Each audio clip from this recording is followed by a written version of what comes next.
leaning back against the door with the cool of a man who rarely lost control of his emotions. This had been the day the prenuptial agreement was to be signed, and the wedding was to take place within the week. Jude would have been content with a quick civil ceremony, but Althea had wanted a big wedding, which had taken weeks of planning. Thanks to her insistence on all the glitzy trappings, he was now perilously close to the finishing line, which was only a couple of months away.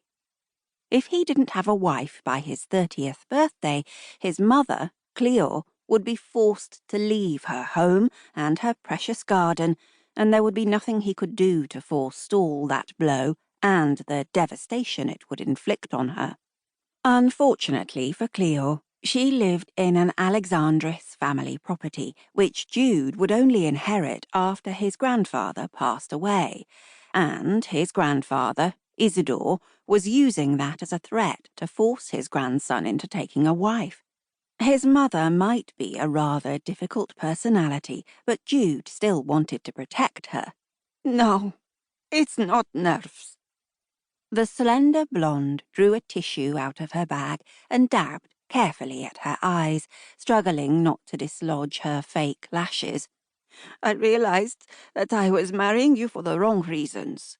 That I'd be looking for more than you were willing to give, and that I wouldn't want to let you go at the end of it. That wouldn't be fair to you or me. So, I'm backing out now because I do value your friendship, and I don't want to lose that as well.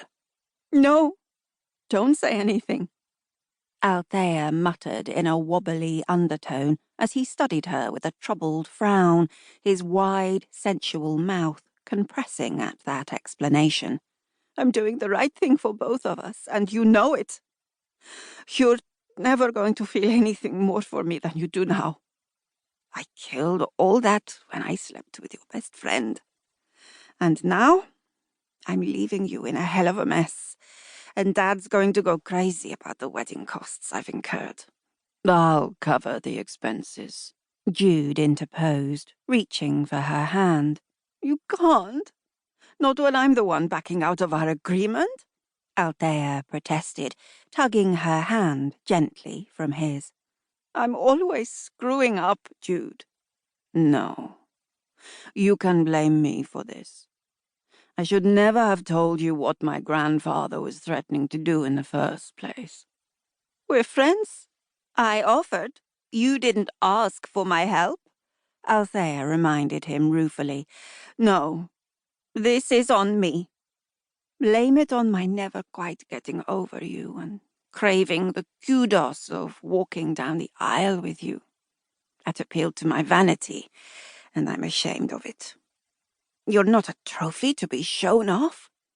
Registering that her reasons for not marrying him were not reasons he could argue with, Jude expelled his breath in a sharp hiss of grudging acceptance. Let's go back in and deal with the fallout. But what are you going to do now? Althea demanded, searching his face with a more calculating light in her gaze. Find me a wife, one without the finer sensibilities that persuaded you to back out on me, he murmured wryly, while fiercely resisting the urge to remonstrate with her about the feelings she was insisting she still cherished for him. You won't find anyone at this late stage, Althea countered. You'd be wiser rethinking what you're willing to offer me. Jude almost groaned out loud because he had already offered Althea everything he was prepared to offer. Unfortunately, she was still on the rebound from a bad marriage and fanciful. She ignored the reality that 7 years earlier she would never have slept with another man in the first place had she genuinely loved him, and that in any case these days they were no longer the boy and girl they had once been. She had been his first love, his only love, but fidelity was a hard limit for Jude, and although he had forgiven her as a friend, she had annihilated the deeper feelings he had once had for her.